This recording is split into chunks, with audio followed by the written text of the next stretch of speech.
सावन के महीने की शिव महापुराण की कथा है। पूरे देश और विदेश में बैठे हुए संपूर्ण सनातनियों को मैं धन्यवाद देना चाहूंगा। आस्था चैनल की टीआरपी से मालूम पड़ा कि 44 करोड़ लोगों ने कल पार्थिव शिवलिंग का पूजन किया।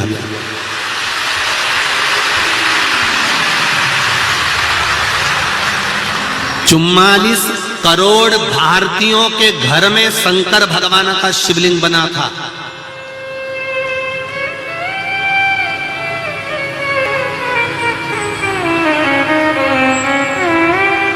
और अभी भी लक्ष्य पूरा नहीं हुआ है, अभी भी लक्ष्य पूरा नहीं हुआ है।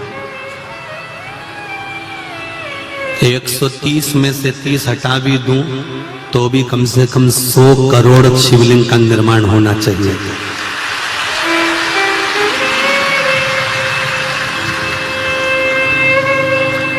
निंदा करने वाले निंदा करते रहेंगे, अपशब्द कहने वाले अपशब्द कहने लगेंगे, उंगली उठाने वाले उंगली उठाते रहेंगे। कई ऐसे भी होंगे जो कह देंगे अरे पार्थिव शिवलिंग कोई रात को बने हैं क्या, विसर्जन करे हैं क्या, ऐसा होए क्या। तो पहले इनसे कह दो तुम्हारे माता पिता से पूछ के आओ तुम्हें पैदा क्यों करा। अरे हमने एक चावल का दाना अगर शंकर जी के मंदिर में चढ़ाया है, एक बेलपत्र हमने शिव जी के मंदिर में समर्पित करी है, एक धतूरा हमने शंकर भगवान को चढ़ाया है, एक लोटा जल हमने शंकर भगवान को चढ़ाया है, एक लोटी दूध की हमने शिव जी को समर्पित करी है। तो हमको भूल जाना चाहिए कि हमने शंकर भगवान को क्या दिया। फिर देवादिदेव महादेव आपको क्या देते हैं ये देवादिदेव महादेव ही जान सकते हैं। वो कितना देंगे ये वो जान सकते। ब्राह्मण को दक्षिणा दी, ब्राह्मण को तिलक लगाया, ब्राह्मण को वस्त्र दिए, ब्राह्मण को आभूषण दिए। उसके बाद हमको नहीं सोचना कि हमने ब्राह्मण को जो दिया वो एक बार देने के बाद भूल जाना है। फिर ब्राह्मण देवता आपको क्या आशीर्वाद देते हैं, ब्राह्मण देवता क्या आपको आशीर्वाद के स्वरूप प्रदान करते हैं, ये ब्राह्मण देवता ही जान सकते। थोड़ा दुख आए, तकलीफ आए, कष्ट आए, थोड़ी रुक लो।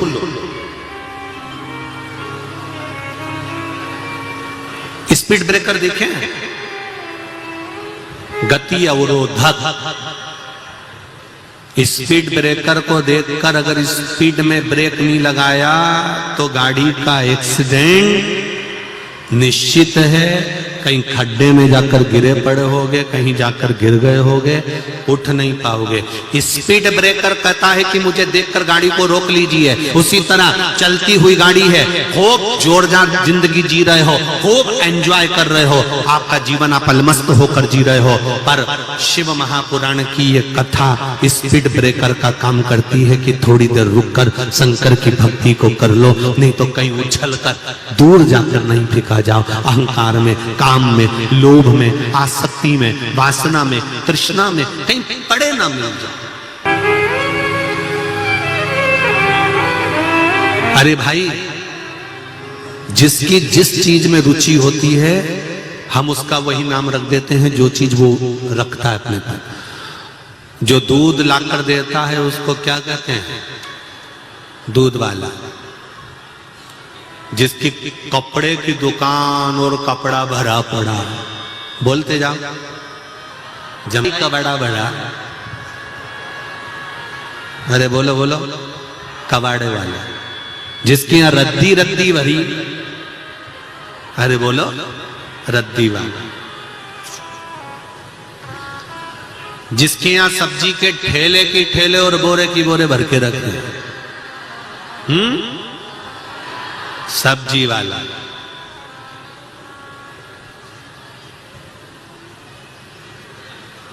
और जिसके अंदर लोभ ही लोभ भरा हो, लोभी।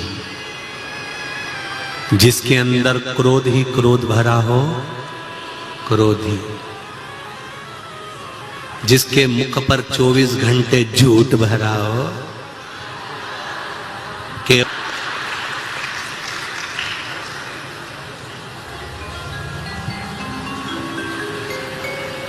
एक संत काशी में गंगा जी नहाकर आ रहे थे, पास में से चंडाल निकल कर गया। चंडाल निकल कर गया तो उसका कपड़ा संत को छू गया। संत को छुआ, संत को गुस्सा आ गया। संत को गुस्सा आया, राम राम राम राम राम राम राम, अब मुझे वापस नहाना पड़ेगा, अब मुझे वापस नहाने जाना पड़ेगा। इतने में चंडाल बोला, गुरुजी आप बाद में नहा लेना, पहले मुझे नहा लेने दो जाके। क्यों, तू नहाया नहीं था? चंडाल बोला मैं नहा के आ ही दिया था। तो फिर आप छुआ गए ना मुझसे। संत बोले चंडाल तू है तो नहाना मुझे पड़ेगा कि तुझे पड़ेगा? इतने में चंडाल बोला, गुरुजी जिसके अंदर इतना क्रोध भरा हो, इतनी बेईमानी भरी हो, इतनी निंदा भरी हो, अगर वो छूकर चले जाए तो पहले गंगा मुझे नहाना पड़ेगा। तुम्हें गंगा नहीं नहाना है, गंगा मुझे नहाना। मैं तो चंडाल हूं और छू गया तो इतना दोष नहीं लगेगा। पर शिव महापुराण की कथा कहती है, जिसने जो संजो कर रखा, जिसने जो संभाल कर रखा, जिसमें जिसकी जो रुचि थी उसका नाम वो पड़ गया। दूध रखा तो दूध वाला, कपड़ा रख वाला, सब्जी रखी तो सब्जी वाला, तुमने क्रोध रखा तो क्रोधी, लोभ रखा तो लोभी, अहंकार रखा तो अहंकारी। और यदि भगवान को अपने भीतर रख लिया तो भक्त बन जाता है, फिर उसको कहीं भटकने की जरूरत नहीं पड़ती। भटकने का काम नहीं है, फिर तो उसको परमात्मा की भक्ति प्राप्त हो ही जाती।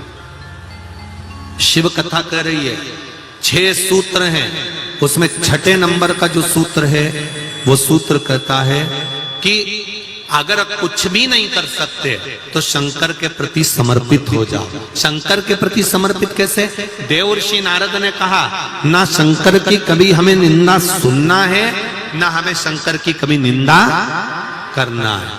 शंकर की ना निंदा सुनो, ना शंकर की निंदा करो। शंकर के भक्त की ना निंदा सुनो, ना शंकर के भक्त की निंदा करो। जीवन में अगर मौका मिल जाए तो शिव आराधना का इससे सुंदर कोई साधन नहीं है कि हम ना निंदा करेंगे ना निंदा सुनेंगे। कि निंदा नहीं सुन लेनी तब तक चाहे भी हमारा घुट में नहीं उतरेगा।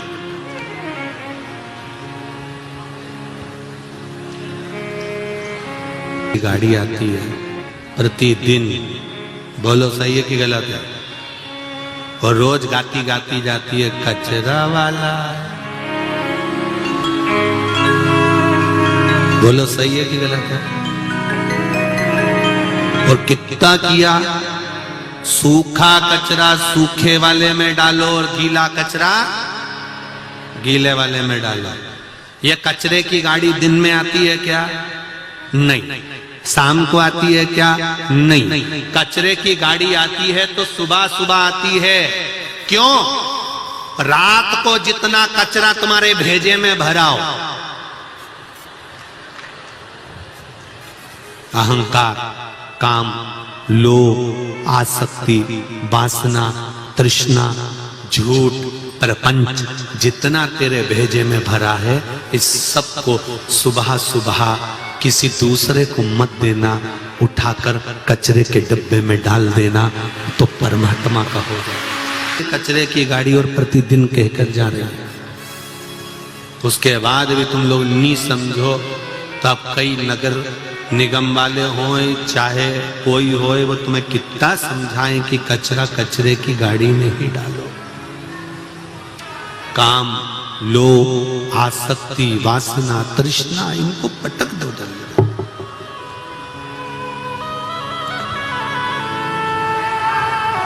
से शिव के प्रति समर्पित हो गया। समर्पण किसको कहा गया?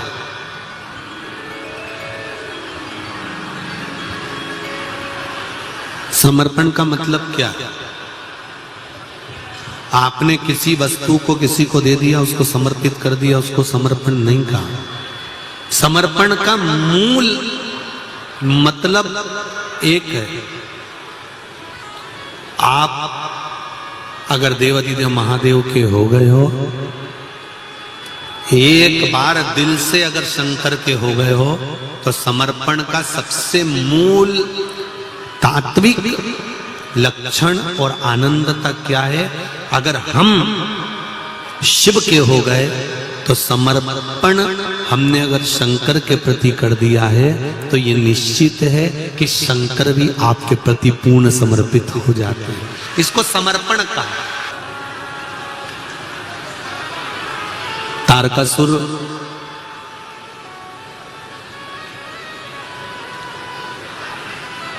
जिसने ब्रह्मदेव से वर मांगा था कि अगर मरूं तो शंकर भगवान के पुत्र के द्वारा मरूं।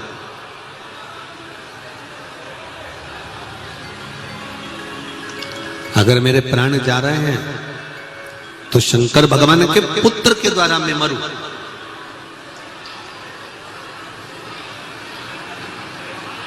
और ये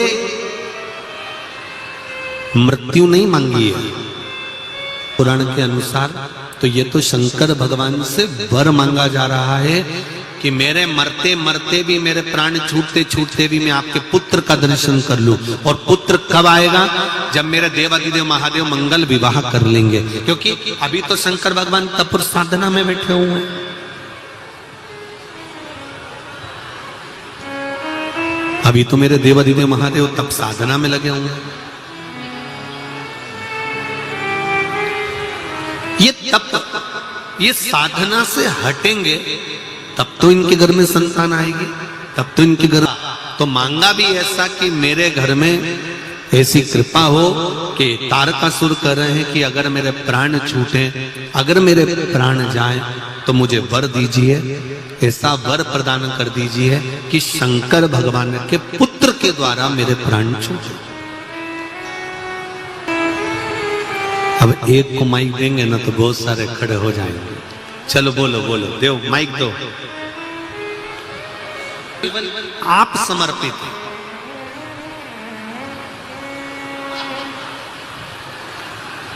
समर्पण का मतलब ये नहीं है कि केवल आपका समर्पण। समर्पण का मतलब है कि देवाधिदेव महादेव भी आपके प्रति समर्पित है। फिर समझ लेना, जरा अच्छे से समझिए।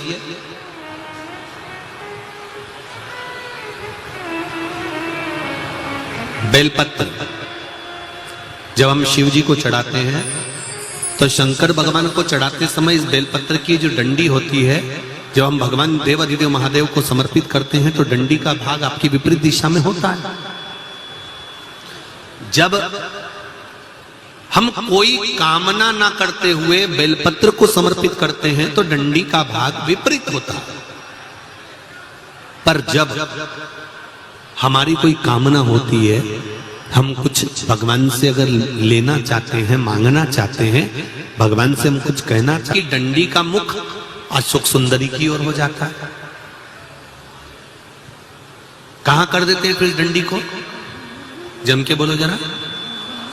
मतलब ये शिवलिंग, शिवलिंग से जहां जल धारा, जल बह रहा है, फिर जब हम शंकर के शिवलिंग पर बेलपत्र चढ़ाते हैं तो डंडी का मुख अशोक सुंदरी की ओर कर देते हैं। जब हमारी कोई कामना होती है तब भाव से, दिल से भगवान शंकर को अपना बनाने के लिए भक्ति के बल पर हम शिव को रिझा रहे हैं, तो बेलपत्री का जो डंडी का भाग है वो आपके विपरीत दिशा में। अब ध्यान देना जरा। तीसरा,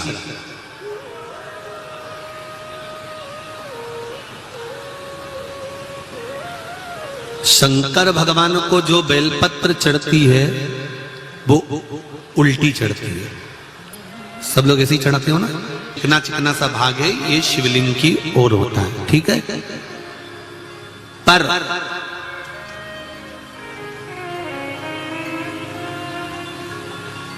जब नंदी को बेलपत्र चढ़ती है, जब नंदीश्वर को बेलपत्र चढ़ती है, तो वो बेलपत्र उल्टी नहीं चढ़ती, वो बेलपत्र सीधी चढ़ती। कारण आसन के ऊपर कोई बैठ रहा है तो आसन उल्टा बिछाओगे कि सीधा बिछाओगे? बोलो बोलो जम के, सीधा बिछाओगे ना। तो नंदी पर हम जब बेलपत्र चढ़ाते हैं तो बेलपत्र उल्टी नहीं चढ़ाना, नंदी पर जब हम बेलपत्र चढ़ाते हैं तो सीधी चढ़ाते हैं। उसका कारण क्या है कि नंदी पर भगवान शंकर आसन लगाकर बैठते हैं तो हमारी बेलपत्री का सुख उनको प्राप्त हो जाए।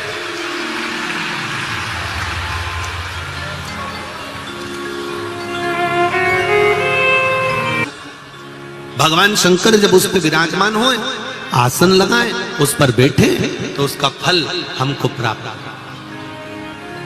उसका फल हमको मिले। शिव महापुराण की कथा कहती है, तारकासुर ने भगवान से वर मांगा, ब्रह्मा जी से वर मांगा कि वर देना है तो ये दीजिए कि शंकर भगवान के पुत्र के द्वारा मेरे प्राण छूटे। तथास्तु कह दिया। समय आया और समय आने के गंगा मैया भी तप कर रही हैं, पार्वती मैया ने भी तप करा, दोनों को शिव मिले। शंकर भगवान के तेज पुंज को ले जाकर गंगा जी में दिया गया, गंगा जी में समर्पित किया गया, गंगा जी को दिया गया। तब 6 पुत्रों का जन्म गंगा जी की जलधारा से हो गया, जिसको षडानंद कार्तिकेय कहा, जिनको कृतिकाओं ने पाला। और जब कृतिकाएं थक गईं तो फिर कृतिकाओं ने गंगा मैया से विनती कर कर हाथ में जल लेकर इन 6 पुत्रों को एक कर दिया, तो मुख तो 6 रह गए, शरीर एक हो गया। आप लोगों से पहले भी कहा, आज फिर कह रहे, गर्भ में अगर संतान है और आपको लग रहा है कि ये संतान, जैसे एक पत्र आया है, देखिए, भाई नहीं है, 3 चाचा की बेटी हैं, चाचा अपंग है, संतान, चाची अब नहीं। मैं सबसे बड़ी बहन हूं, चाचा की सबसे बड़ी बेटी दिव्या को 4 महीने का गर्भ ठहर गया था, जिसमें सोनोग्राफी करवाई तो डॉक्टरों ने बच्चा रखने के लिए बिल्कुल मना कर दिया था कि बच्चे के हृदय में छेद है, श्वास नली सिकुड़ी हुई है, बच्चे की मानसिकता ठीक नहीं होगी, रोगीला होगा और बच्चा जीवित नहीं रहेगा। तब दीदी ने रो रो कर बुरा हाल बना लिया। सुनते ही उसने जिद की कि अबॉर्शन नहीं करवाना है, क्योंकि संतान बड़ी मुश्किल से हुई है। कई वर्षों के बाद तो संतान हुई, और वो भी ऐसी हुई कि हृदय में छेद है, अपंग है, तो उसका ऑपरेशन तो नहीं कराना। इतने में कहा धारण कर लो। जीजी ने पशुपति व्रत किया, सीहोर कुबरेश्वर से जाकर एक रुद्राक्ष लेकर आई, मांगकर उसका पानी पीना शुरू किया। फिर 9वें महीने में डॉक्टरों ने कहा कि यह बच्चा हृदय में छेद है और सिकुड़ी हुई आहार नली है, यह बच्चा बचेगा नहीं। कह दिया इसका ऑपरेशन जरूरी है, इसको निकाल दीजिए। गुरुजी 21 जुलाई 2022 को शंकर जी की कृपा से शिव पुराण के सुनने के लिए 3 दिन पहले ही बाबा की कृपा से उस बालक का जन्म हो गया और बालक पूर्ण तरह से स्वस्थ है। उसकी सारी रिपोर्ट में लगाकर भेज रही है, उसकी पूरी रिपोर्ट बच्चे की नली सिकुड़ी हुई है, छेद हो गया है, बच्चा बचेगा नहीं, बेकार हो जाएगा। पर देवाधिदेव महादेव की कृपा से रुद्राक्ष का जल और पशु स्वस्थ कैसे हो सकता? तो ये तो अकाल मृत्यु वो मरे जो काम करे चंडाल का, काल उसका क्या बिगाड़े जो भक्त हो महा शिव की उपासना। अब दिल से करो तो, आप कहते हो कि बेलपत्र आपने समर्पित करी, आप कहते हो शंकर भगवान को चावल आपने समर्पित करा, आप कहते हो शंकर भगवान को धतूरा आपने समर्पित करा, आप कहते हो शंकर भगवान को जल आपने समर्पित करा, आप कहते हो शिव जी को दूध हमने चढ़ाया है। मेरी जीजियों, मेरे भाई, मेरी बहनें, एक बात स्मरण में रखना, शंकर के मंदिर में जल चढ़ाने तुम जाते हो, पर शंकर के मंदिर में जब जल चढ़ाने जाते हो, तुम्हारे चरण में, तुम्हारे पांव में शंकर भगवान के उस मंदिर की रज चिपक कर तुम्हारे घर तक जब जाती है, तो तुम्हारे ना जाने कितने घर के लोगों का कल्याण कर देती है। कल सारे घरों के अंदर शंकर भगवान का शिवलिंग बना, ऐसा लग रहा था जैसे हमारा घर घर नहीं है, हमारा घर बद्रीनाथ और केदारनाथ धाम बन गया हो, सबका घर।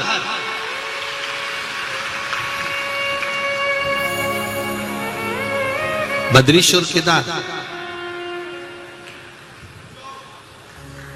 आप दिल से उसको रिझाओ, तो आप दिल से उसको समर्पित तो करो।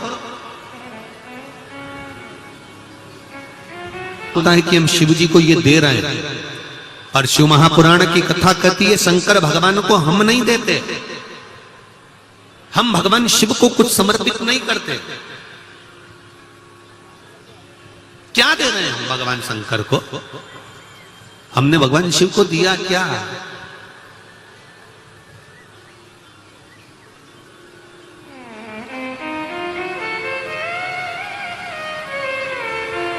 महाराज,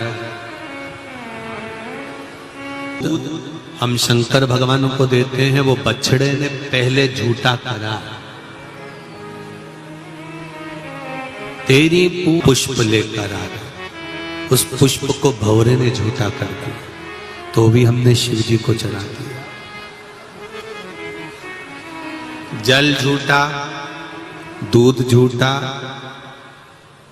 फूल झूठा, जो मिठाई बनाई उसको मक्खी ने और चींटी ने झूठा कर दिया, वो भी झूठा। तो भगवान शंकर से इतना तो कह सकते हो कि मृत्यु लोक में मेरा जन्म हुआ है, ये मत सोचना कि मैं सत्यवादी हूं। अपनी गलती शंकर भगवान को खुद गिनाओ। हम भी झूठ, हम भी। तब पार्वती जी ने उनकी गोदी में लाला दिया, गणेश जी दिए, तब जाकर माता लक्ष्मी पूर्ण लक्ष्मी कहलाई। बोलो सही है कि गलत है? तब लक्ष्मी जी पूर्ण कहलाई। संसार में कौन जन्मा जो पूर्ण हुआ हो?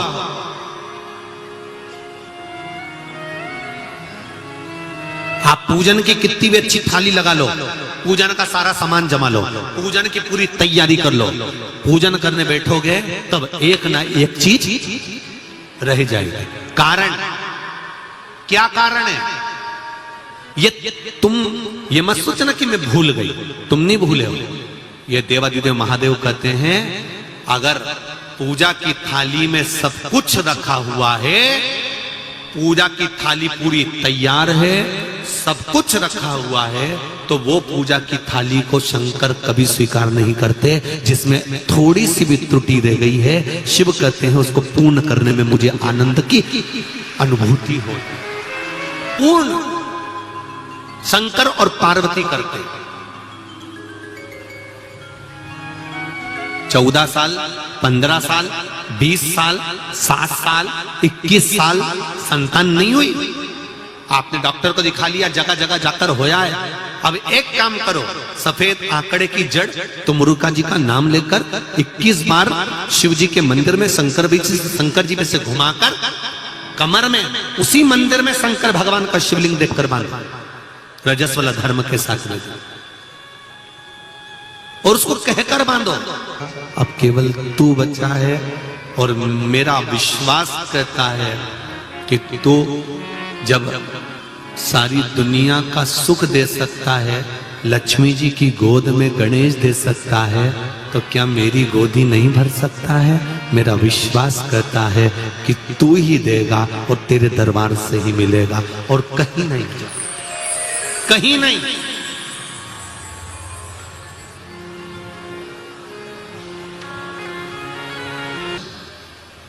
मिलेगा। तारकासुर का भगवान शंकर के पुत्र कार्तिकेय षडानंद के द्वारा संहार होना, संहार नहीं उद्धार हुआ, संहार नहीं हुआ, उद्धार हुआ।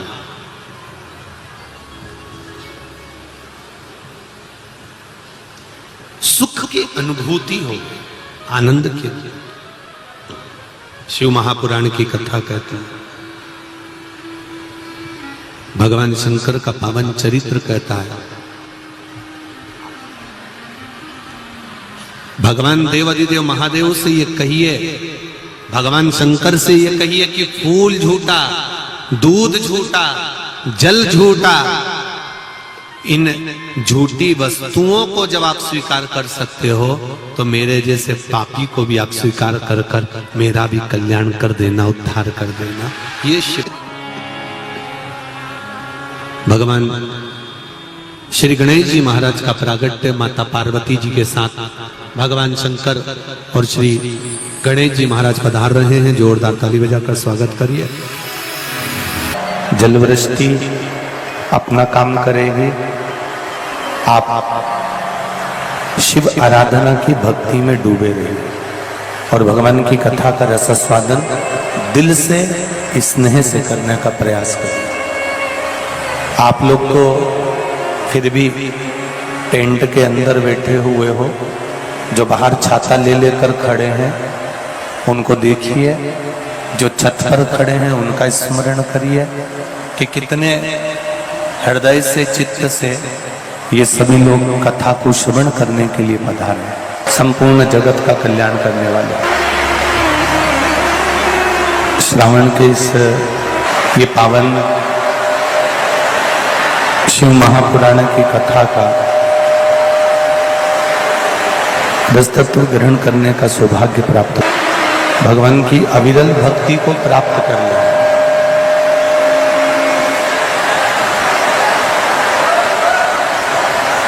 और वो अविरल भक्ति भगवान के चरणारविंद का रसास्वादन,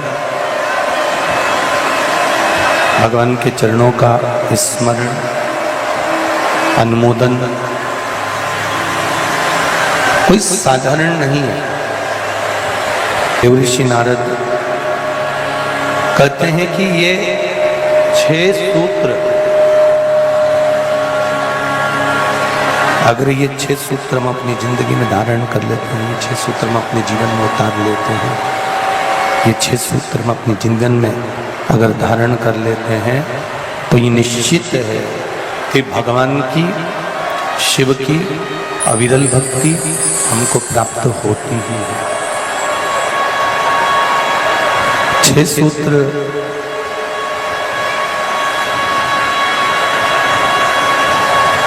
देवऋषि नारद भगवान शंकर को प्राप्त करने के 6 सूत्र बताए।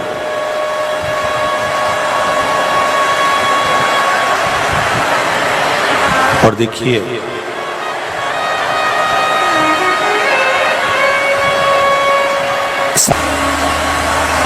छह सूत्रों का वर्णन कर रहे हैं और वो जो 6 सूत्र नारद जी ने बताए हैं कि भगवान शंकर की अविरल भक्ति को प्राप्त करने का सबसे बड़ा साधन है ये 6 सूत्र। अगर कोई साधन बताया है तो ये 6 सूत्रों में बता दिया, ये 6 सूत्रों में वर्णित कर दिया गया। पहला वर्णन करा सिर पर त्रिपुंड, भगवान शंकर के मस्तक पर सिर पर त्रिपुंड लगा लेना। उस चौखट का मात्र, जो शंकर जी के मंदिर का ऊपर की चौखट का जो भाग है, उस चौखट को मात्र दर्शन कर लेने पर भगवान शंकर के जो दो गण हैं, द्वारपाल हैं, उनसे हमको आज्ञा प्राप्त हो जाती है कि आप मंदिर के अंदर प्रवेश करें। आप मंदिर के अंदर गए,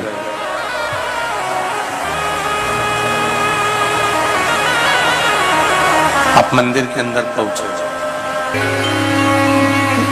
जो आज्ञा प्राप्त होती है कि मंदिर के अंदर आप प्रवेश कर गए हो, मंदिर के अंदर आप पहुंच गए हो, ये द्वारपाल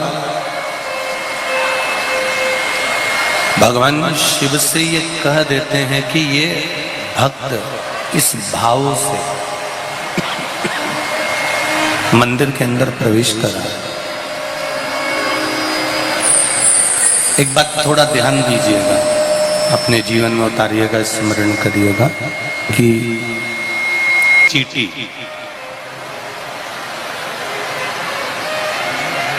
या एक छोटी सी चिड़िया, एक छोटा सा जीव, जलचर हो, थलचर हो, वायुचर हो, कोई छोटे से छोटा जीव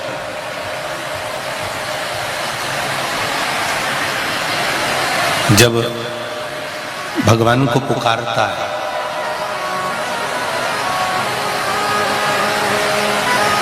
तो क्या भगवान उसकी भाषा को जानते हैं?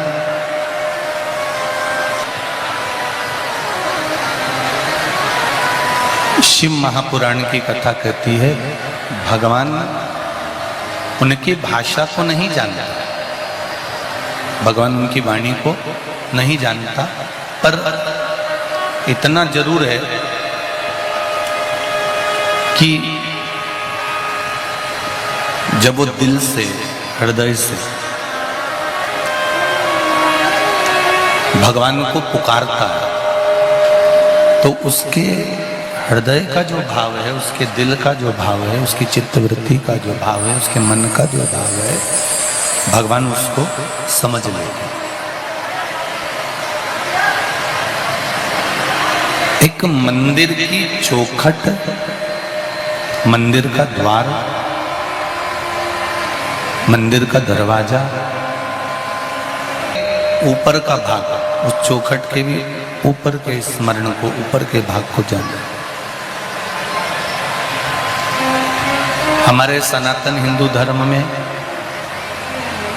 हम जो बंदरवाल बांधते हैं वो बंदरवाल नीचे बांधते हैं कि ऊपर बांधते हैं? जम के बोलो जरा, ऊपर की ओर बांधते हैं। उस बंदरवाल को हम ऊपर की ओर बांधते हैं, ऊपर उसको बांधते हैं। उस बंदरवाल को हम नीचे नहीं बांधते, उसको हम ऊपर की ओर, ये बक्से सब बंद पड़े हुए हैं। उस बंदरवाल को हम ऊपर की ओर बांधते हैं, नीचे की ओर नहीं बांधते। उसका कारण क्या है? क्या कहती है, बंदरवाल को ऊपर इसलिए बांधा जाता है कि वो हमारे पितरों का, पूर्वजों का, कुल देवी देवताओं का, हमारे स्मरण जिन भगवान का हम नित्य करते हैं, उन परमात्मा का,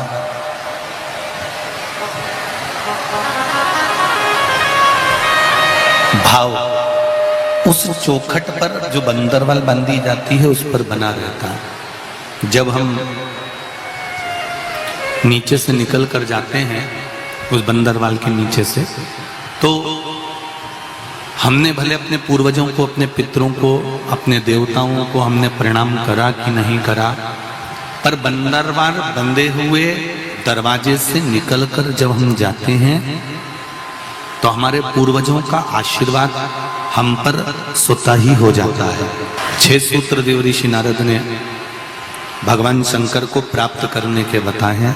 उसमें पहला सूत्र है त्रिपुंड धारण करना, और त्रिपुंड भगवान देवाधिदेव महादेव को लगाकर भगवान शंकर को समर्पित कर कर उस त्रिपुंड को अपने मस्तक पर धारण कर। सत्यम शिवम, जम के बोलो तीसरा सुंदर। जब जीवन में सत्य अगर प्राप्त हो जाता है तो शिव अपने आप मिल जाता है, और अगर शिव मिल गया तो जीवन अपने आप सुंदर बन जाता है। उस जीवन को सुंदर बनाने के लिए हमको कहीं जाने की जरूरत नहीं पड़ती।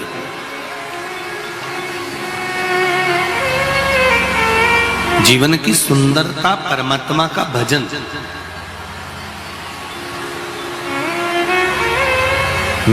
शिव कथा कह रहे।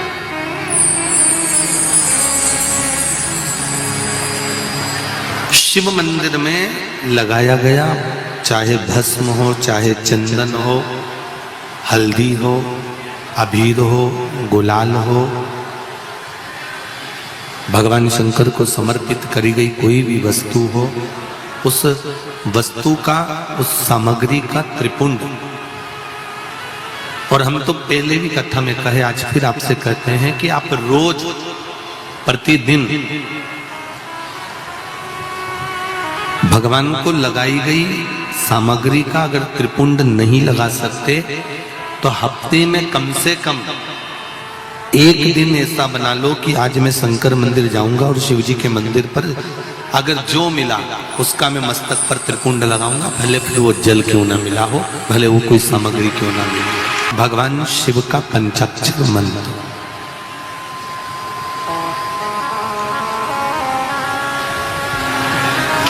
देवऋषि नारद कहते हैं ये दूसरा सूत्र है। इस दूसरे सूत्र में भगवान के पंचाक्षर मंत्र की मूलता कर लो। नमः शिवाय, नमः शिवाय, ये पंचाक्षर मंत्र।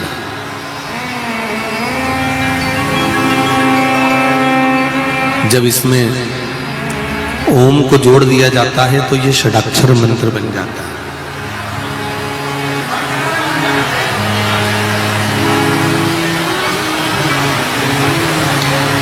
स्त्रियां, नारियां, माताएं जब भी मंत्र का जाप करती है ना,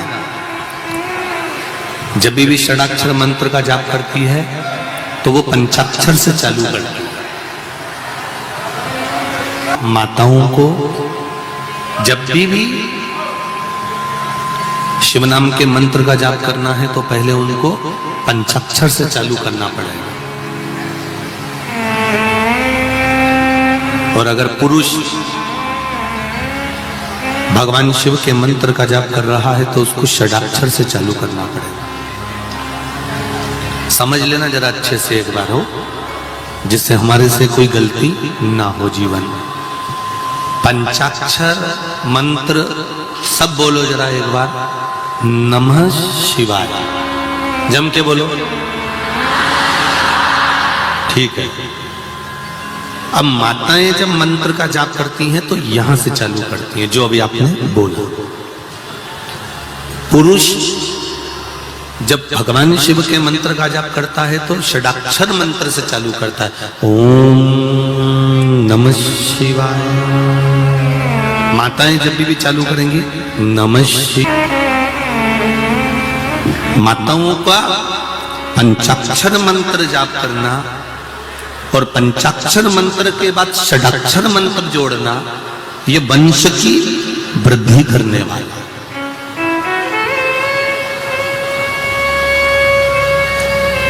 एक और बात अच्छे से समझ लो, किसी का अचानक एक्सीडेंट हो गया,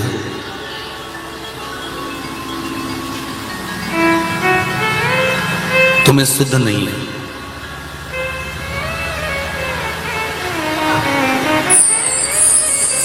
तुम्हें भान नहीं है, स्मरण नहीं है, और सूचना मिली तुम्हें अचानक कि एक्सीडेंट हो गया है और जीव बड़ा तकलीफ में है,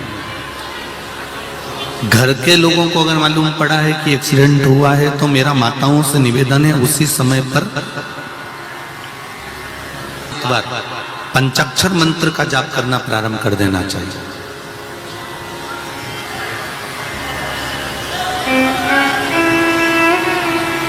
घर के उस चौखट पर जहां अपने पूर्वजों का स्थान है, जहां अपने पितरों का स्थान है, जहां अपने देवताओं का स्थान है, जहां अपने कुल देवी देवता का स्थान है, उस चौखट की ओर स्मरण कर कर शंकर के पंचाक्षर मंत्र का जाप कर लिया।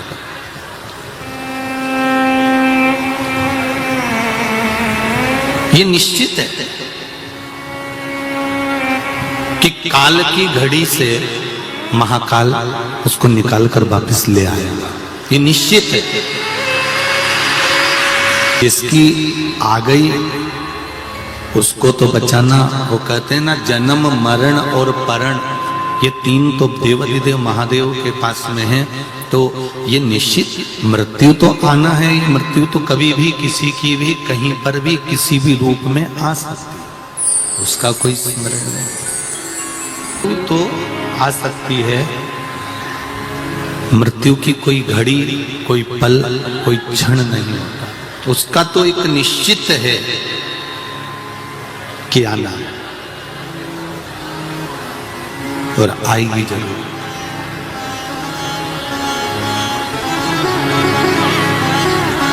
अब कई माताएं जब ये प्रश्न सुनती हैं, प्रसंग सुनती हैं कि स्त्री नारी पंचाक्षर मंत्र का जाप कर लेती है तो अकाल जो घड़ी होती है, जो पल होता है, जो काल का समय होता है, वो टल जाता है।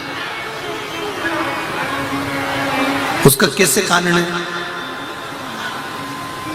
क्या कारण हो सकता है कि यह अकाल का जो समय है? भारत की भूमि पर केवल एक स्त्री, भारत की भूमि पर केवल एक नारी, केवल एक माताएं ऐसी होती हैं जो जिनके भीतर भगवान शंकर का आधा स्वरूप नारी के अंदर विराजमान रहता है। भगवान शिव का आधा स्वरूप स्त्री के अंतर्गत रहता है।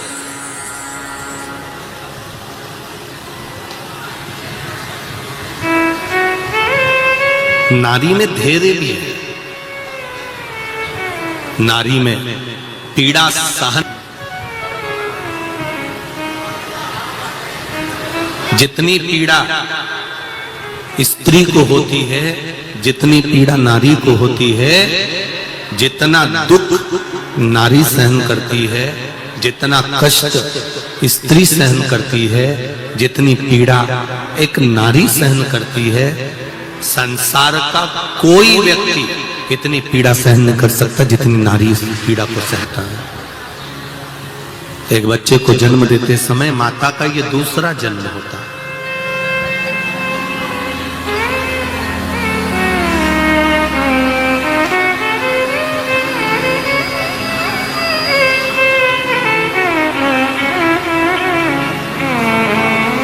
अब नारी में वो शक्ति है, नारी में वो बल है, नारी में वो तप है, नारी में वो साधना है, नारी में वो व्रत, नारी में वो उपासना है, वो बल है, वो शक्ति है, वो तप है, वो साधना है कि नारी जब पंचाक्षर मंत्र का जाप करती है, फिर से बोलिए सब लोग पंचाक्षर मंत्र फिर से चालू करिए तो आप लोगों को भान हो जाएगा कि कभी भी हम भगवान शंकर का मंत्र जाप करें तो षडाक्षर से चालू ना करें। स्त्री जब भी मंत्र का जाप करे तो पंचाक्षर से चालू करे। अब आप लोग चालू होंगे। नमः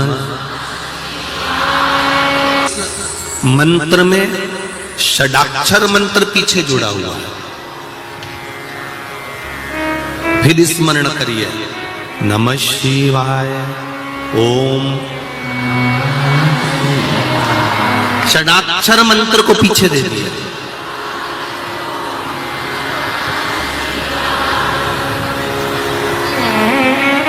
षडाक्षर मंत्र पीछे देना मतलब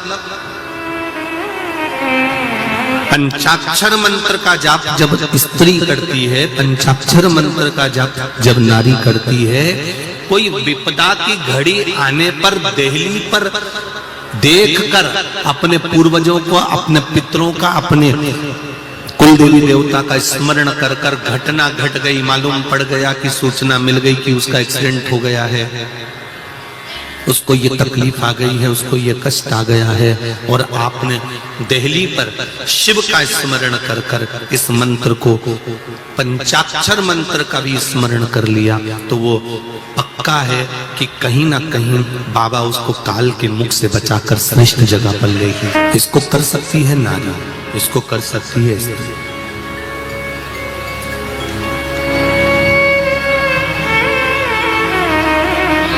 एक प्रश्न खड़ा होता है,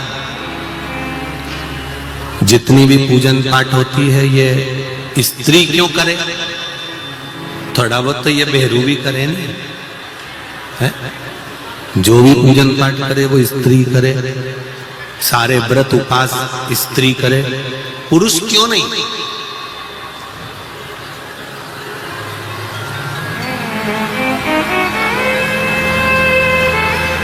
फिर समझ लेना, अभी कथा में कहा शंकर भगवान का आधा स्वरूप, भगवान देव अधिदेव महादेव का आधा स्वरूप संसार में मृत्यु लोक में जितनी स्त्री जन्म लेती है उसमें शंकर भगवान का आधा स्वरूप विराजमान रहता है। इसलिए जब तब संयम धर्म ये स्त्री कर सकती है, पुरुष के बस की बात नहीं।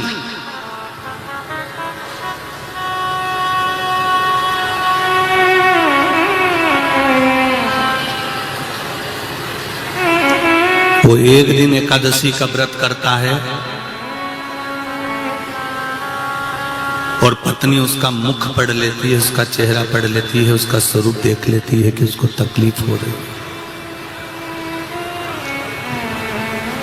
उसको देख लिया उसने, उसको देखकर समझ गई कि इसको तकलीफ है। इन्होंने व्रत जरूर कर लिया पर इनसे बन नहीं रहा, सद नहीं रहा। तो अगली बार से पत्नी अपने पति से कह देती है, सुनो तुमसे व्रत नहीं हो सकता, तुम मत करा करो, मैं कर लूंगी तुम्हारे बत्तल का, हो तुम चिंता मत करो, व्रत उपास मैं कर सकती हूं। मेरी जीजियों, मेरी माताओं, कई बार हरतालिका तीज के दूसरे दिन चतुर्थी का व्रत आ जाता है माताओं का, बोलो सही है कि गलत है? चतुर्थी के दूसरे दिन, अरे बोलते जाओ, पंचमी का व्रत जाता है, ऋषि पंचमी का। पंचमी के बाद में छठ का व्रत आ जाता है। कई बार इससे पहले भी कोई ना कोई व्रत आ जाता है। माताओं के लाइन से इतने व्रत आ जाते हैं तो भी इनके चेहरे पर सल नहीं आता, और जो भी पूजन करती है वो दिल से करती। तीज का व्रत, चतुर्थी का व्रत, पंचमी का व्रत, छठ का व्रत, कोई कोई तो संतान सप्तमी भी करती है, बोलो तो री जी सही है कि गलत है? सप्तमी का व्रत, और फिर आ गई अष्टमी, फिर उसने सोचा वह गोगा नवमी भी आ गई, और गोगा नवमी के बाद में दशमी, और फिर आ गई एकादशी। 4-5 दिन लगातार व्रत करने के बाद भी सुबह जल्दी उठकर रसोई घर में जाना, परिवार के लिए भोजन बनाना, बच्चों का टिफिन तैयार करना, झाड़ू पोछा कर लेना, और चेहरे पर सिकन नहीं, जो सामान घर में रखा है उसी को सेक सुखाकर सबको खिलाने के बाद में व्रत का थोड़ा सा सामान बनाकर खा लेती है और आनंद रहती है। इतने दिन अगर किसी पुरुष का व्रत हो ना तो बीपी और शुगर नीचे ऊंचे हो जाए, ऊंचा नीचे। पर स्त्री के, नारी के चेहरे पर शिकन नहीं होती, क्योंकि स्त्री का जो आधा भाग है, नारी का जो आधा भाग है, क्या नारी का जो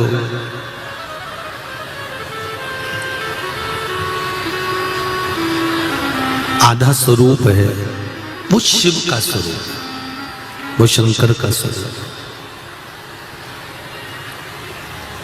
उसका तप, उसकी साधना, उसका बल बड़ा होता है। इसलिए महाराज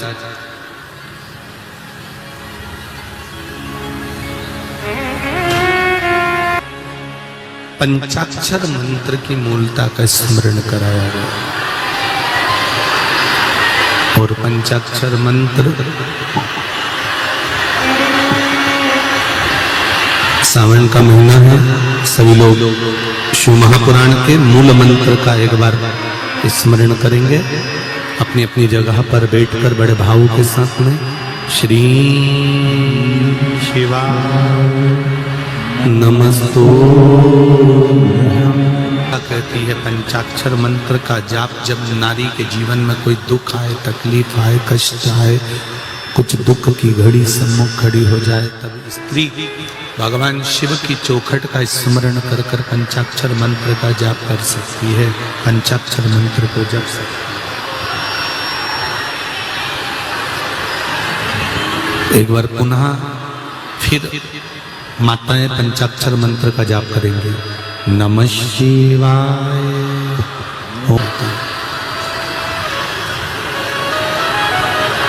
देवऋषि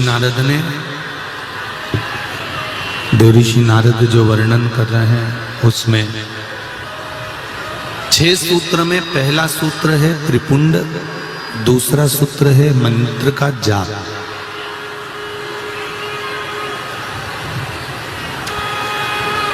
तीसरा सूत्र है रुद्राक्ष को धारण करना, रुद्राक्ष पहनना। ये तीसरा सूत्र है। शिव महापुराण की कथा का देवऋषि नारद महाराज तीसरा सूत्र वर्णन करते हैं। सभी शिव भक्तों को बहुत बहुत साधु। देखिए भगवान शिव की आराधना जरूरी नहीं कि हम जल होगा तभी भगवान शिव को राजी कर सकेंगे। हमारे पास में कोई बेलपत्र होगी तो ही हम भगवान शंकर को राजी कर सकेंगे। हमारे पास में कोई पुष्प होगा तो हम भगवान शिव को राजी कर सकेंगे। पुराण की कथा कहती है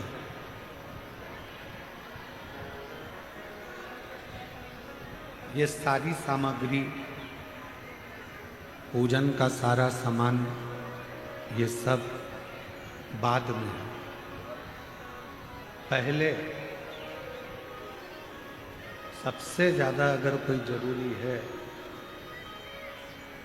सबसे ज्यादा यदि कुछ जरूरी है तो वो हमारा दिल, हमारा मन भगवान को समर्पित करना जरूरी है। भगवान शिव को, भगवान शंकर को एक लोटा जल चढ़ाया और मालूम पड़े हमारा दिल, हमारा मन वहां है ही नहीं, तो फिर जल चढ़ाना कैसे सार्थक हो?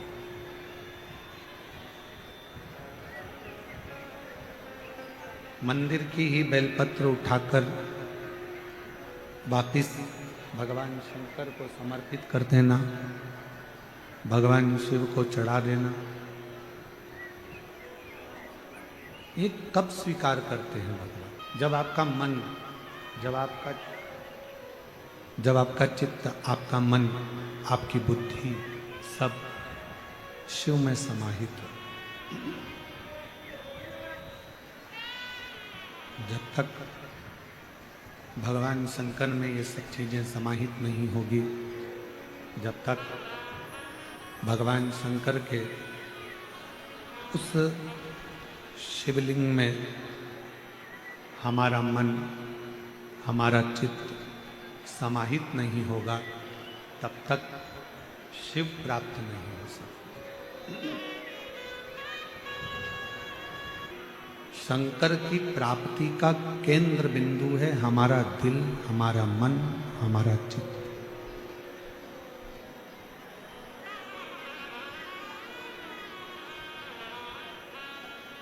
आप इतनी सारी संख्या में आए हो, लाखों की संख्या है। कथा के पहले दिन ही 3.5 से 4 लाख शिव भक्तों ने पंडाल में बैठकर कथा सुनी थी।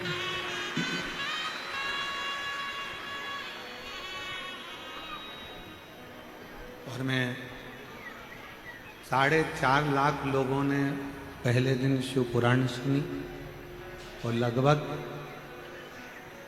2 से 2.5 लाख शिव भक्तों ने चाकरवाड़ी की भोजनशाला में भोजन ग्रहण किया। कोई भी जिस भाव से आकर वहां खड़ा हुआ, ये देखकर भोजन दिया गया कि मेरा माऊली आया है और वही पा रहा है। मैं इस पवित्र शिव महापुराण की कथा में संत ज्ञानेश्वर माऊली की इस पवित्र धरा से मैं महादेव महाराज जी आपको, नारायण महाराज जी आप सबको धन्यवाद दूं। बहुत बहुत साधुवाद। केवल भोजन बना लेना एक अलग विषय है, भोजन कर लेना एक अलग विषय है, पर उस भोजन को दिल से बनवाना और दिल से करना। जब भोजन दिल से बनता है तो लोग दिल से पाते हैं, और दिल से पाते हैं तो दिल से दुआ देकर भी जाते हैं कि बाबा ऐसी कृपा सदा बना कर। ये जो भी करुणा है, ये जो भी दया है, जो भी कृपा है, ये एक जन्म की नहीं होती।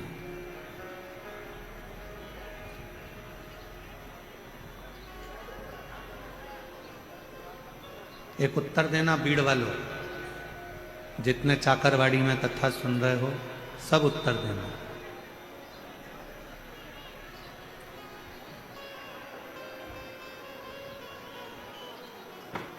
आपको निमंत्रण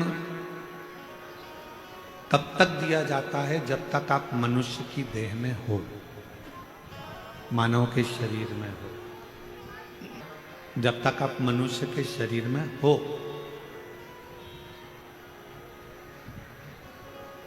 मानव बनकर जन्मे तो तुमको लोगों ने निमंत्रण भी दिया, कथा में आना, कथा सुनना, कथा में आना, बैठना, कथा श्रवण करना, आना, पधारना। ये कुछ भी नहीं चल रहा है, मुझे लग रहा।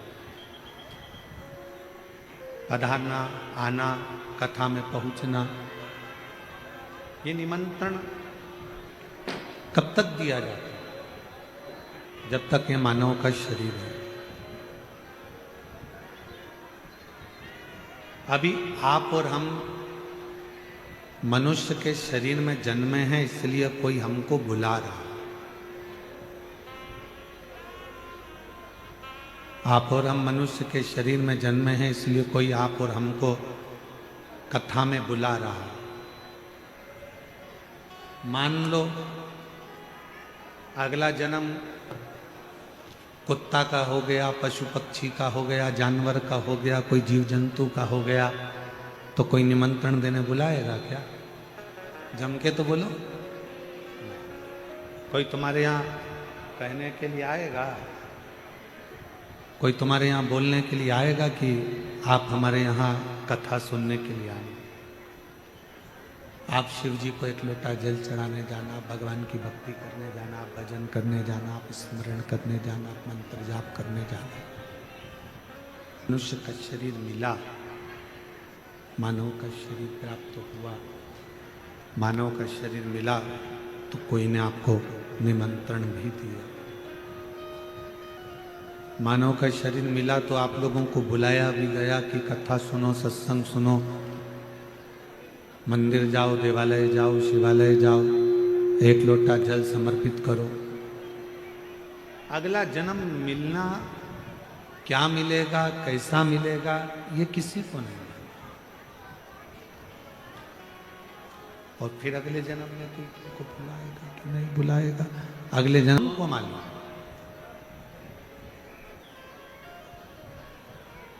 इसलिए मेरे देवाधिदेव महादेव को धन्यवाद देते रहा करो, मेरे शंकर भगवान को बार बार साधुवाद देते रहा करो कि आपने मुझे मानव का शरीर दिया और मैंने सत्संग किया।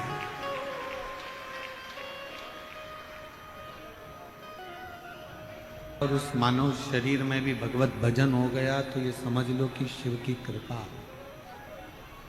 शिव की करुणा। एक तन की भूख होती है, एक मन की भूख होती है, और इन दोनों भूख को कभी मिटाया नहीं जा सकता। इन दोनों भूख को कभी समाप्त करा नहीं जा सकता। तन की भूख और मन की भूख, ये दो भूख है, और इन दोनों भूख को कभी समाप्त नहीं करा जा सकता। ना ये तन की भूख समाप्त होती है, ना मन की भूख समाप्त होती है। फिर शिव महापुराण की कथा कहती है कि इन दोनों भूखों के समाप्त नहीं होती तो फिर करा क्या जाए। तो कहा एक काम करो,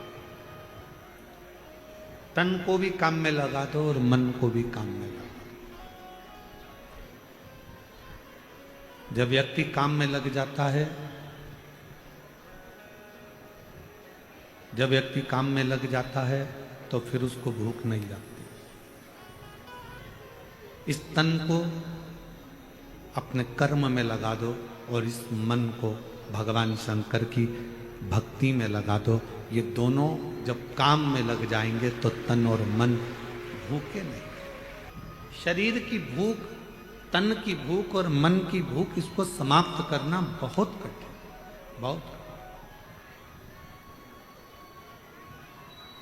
पर दोनों को ही अगर हमने कर्म में लगा दिया, शरीर को भी कर्म में लगा दो, तन को भी कर्म में लगा दो कि परिवार का भरण पोषण करना है, परिवार को संभालना है, घर को संभालना है, कुटुंब को संभालना है, तो इसको शरीर को लगा दो काम में कि तुम काम करते हो, और मन को भी लगा दो।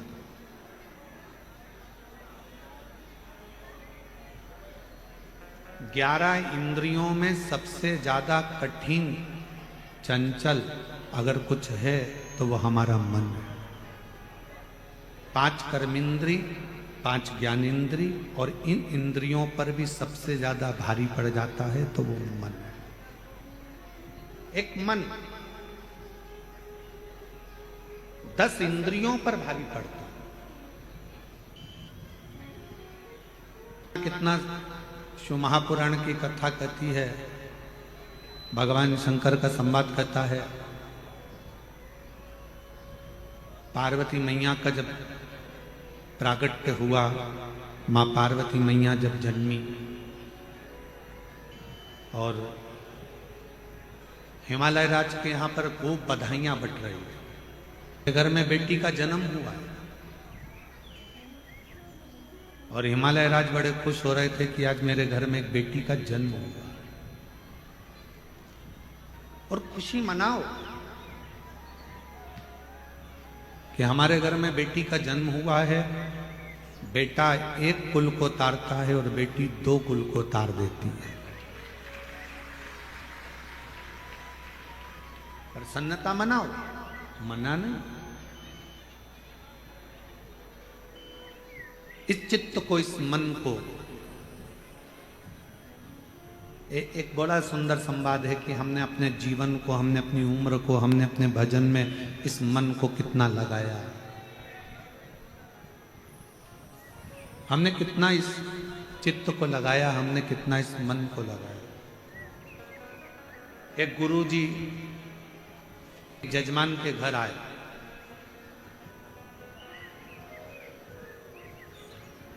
और गुरुजी यजमान के घर पर आए, और यजमान के घर पर आने पर यजमान प्रणाम करा, चरण पखारे, नमन करा।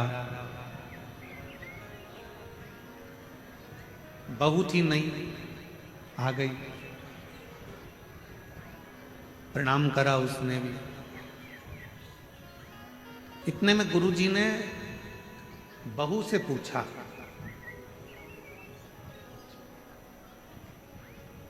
बेटा तुम्हारी सास की उम्र कितनी है? बहू ने बताया 35 साल। 35 मेरी सास की उम्र है। तुम्हारे ससुर की उम्र कितनी है? कहा 25, 25 साल। फिर गुरुजी ने पूछा, बेटा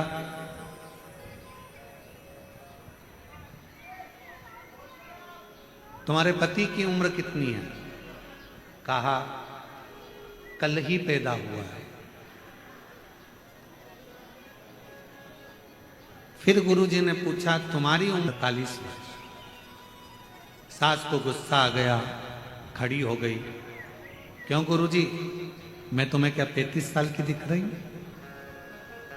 इसका ससुर क्या 25 साल का दिख रहा है? इसका पति कल पैदा हुआ तो शादी किसके साथ हुई? मेरी बहू सब झूठ बोल रही है, केवल इसने अपनी उम्र सही बताई है, बाकी के सब की उम्र झूठी बताई है। गुरुजी ने कहा, मां आप नाराज मत हो, मैंने आपकी बहू से उम्र नहीं पूछा, मैंने आपकी बहू से ओरिजिनल उम्र पूछी है। 48 साल की हो गई, 48 वर्ष की उम्र उसकी थी। और पति से रोज कहती थी, चलो सियोर वाला महाराज आया है, कथा चल रही है चाकरवाड़ी में, सही जीवन तो कल से ही चल रहा।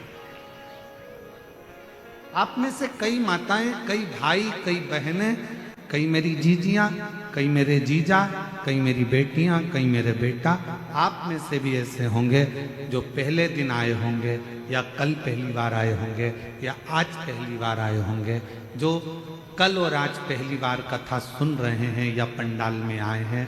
आप सबको हैप्पी बर्थडे टू यू। मैं महादेव महाराज जी आपको साधुता दूं, महाराज नारायण महाराज सबको, कि आप लोगों ने अपने बच्चों को भी सही उम्र दी। डॉक्टरी की पढ़ाई के साथ साथ उनको अपने पूर्वजों ने जो सत्संग किया, भजन किया, जो माऊली ने कृपा करी, वो सारी कृपा का वृतांत उनको अपने जीवन में दिया और सत्संग में उनको लगा। ना कितना कठिन है ये मनुष्य शरीर को परमात्मा तक लेकर जाए, कितना कठिन।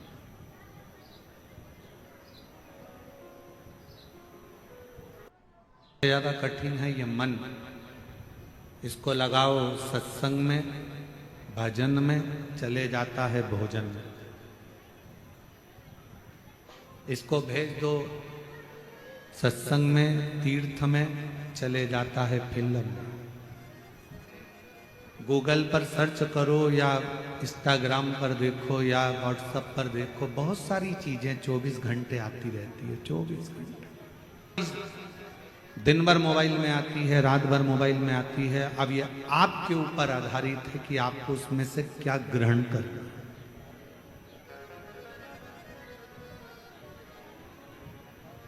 एक बात कहना जा रहे हैं, परंतु हो सकता है कि बहुत सारे लोगों को इस चीज से काली मिर्ची लग जाए।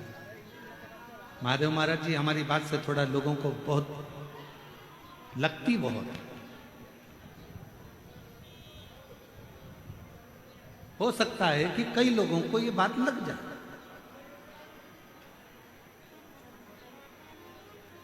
समय के बच्चे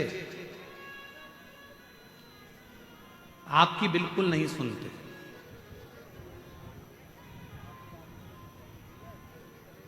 सौ बच्चों में से 10 बच्चे ऐसे होंगे जो अपने माँ बाप की सुनते होंगे, बाकी के 90 की तो हम गारंटी ले रहे हैं नहीं सुनते। आज के जमाने के बच्चे आपकी नहीं सुनते, आज के जमाने के बच्चे आपकी नकल करते हैं। क्या करते हैं? जम के बोलो जरा, नकल। पापा ने ऐसा किया था, मम्मी ने ऐसा किया था, दादी ने ऐसा किया था, दादा ने ऐसा करा था, बुआ जी ने ऐसा करा था, नानी जी ने ऐसा करा था, उनने मुझे 500 का नोट दिया तो मैं भी 500 ही दूंगा, उनने अपने व्यवहार में 200 रुपये दिए थे मैं भी 200 रुपये दूंगा, उनने बिछुड़ी दी थी, पायल दी थी शादी में, मैं भी पायल दूंगी। आज के जमाने के बच्चे आपकी नहीं सुनते, आज के जमाने के बच्चे आपकी नकल करते हैं। बच्चे आपकी नकल कर रहे हैं तो आप उनको अच्छी नकल दो। दिन भर मोबाइल पकड़कर अगर मम्मी बैठी रहेगी तो बच्चे भी दिन भर मोबाइल पकड़कर बैठे रहेंगे, और अगर मम्मी दिन भर अच्छी किताब लेकर बैठी रहेगी तो बच्चे भी अपनी पुस्तक लेकर बैठे रहेंगे।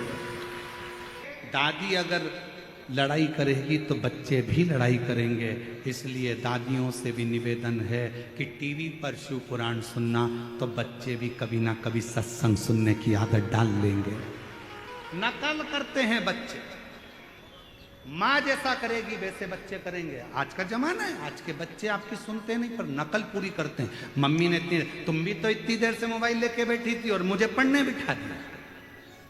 आज के बच्चे कहते हैं, बोलो दीजिए मम्मी तुम भी तो रात को 10-10 बजे तक मोबाइल देखती रहती हो और हमको मना करती रहती हो। बच्चे नकल करते हैं, तुम मोबाइल पकड़कर बैठोगी तो तुमसे ज़्यादा तुम्हारी औलाद मोबाइल पकड़कर बैठेगी। तुम दिन भर शॉपिंग करोगी तो तुम्हारी औलाद भी बाइक लेकर जाएगी और मॉलों में शॉपिंग करेगी। तुम अगर 24 घंटे मायके बात करोगी फोन पर तो तुम्हारी औलाद भी फिर टीना मीना गीना नीना से बात करती रहेगी। बस यही बच्चे आपको और हमको देख रहे हैं, बच्चे भी सिखा रहे हो तो एक काम करना, रोज आधा 1 घंटा रामायण लेकर, भागवत लेकर, गीता लेकर, शिवपुराण लेकर, ज्ञानेश्वरी लेकर अपने हाथ में लेकर बैठना। तो मुझे उम्मीद है कि आने वाली पीढ़ी भी वो शब्द याद रखेगी, वो भी पकड़े। सुपुत्र के सुपुत्र भी भगवत भजन। जैसे महादेव महाराज जी, नारायण महाराज जी आपके बच्चों से मिले, जैसा आप सत्संग में डूबे हुए हो वैसे ही आपके बच्चे सत्संग में। आपको सत्संग, महादेव महाराज जी आप लोगों, नारायण महाराज जी आपको सत्संग आपके पिता से प्राप्त हो,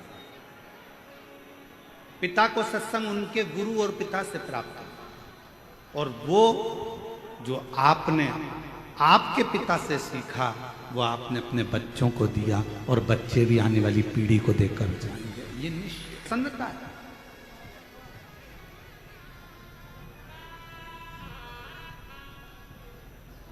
आज के जमाने की शिक्षा भी आपने अपने बच्चों को दी, और जो संस्कारों की शिक्षा है वो भी अपने बच्चों को दी। घर के बड़ों को देखेंगे, बुजुर्गों को देखेंगे तो उनको देख के नकल करेंगे। ये उससे विनती करो। तारकासुर का संहार कार्तिकेय जी ने करा। सदानंद कार्तिकेय माता के पास गए। माता ने कहा कि सदानंद कार्तिकेय तारकासुर को मारो, मना नहीं, पर तारकासुर के हृदय में शिव बसा हुआ, इसलिए हृदय में बाण नहीं लगना चाहिए। तब तारकासुर के शरीर में बाण लगा पर हृदय में नहीं। आनंद कार्तिकेय गणेश और असुख सुंदरी का दर्शन हम सब कर रहे हैं।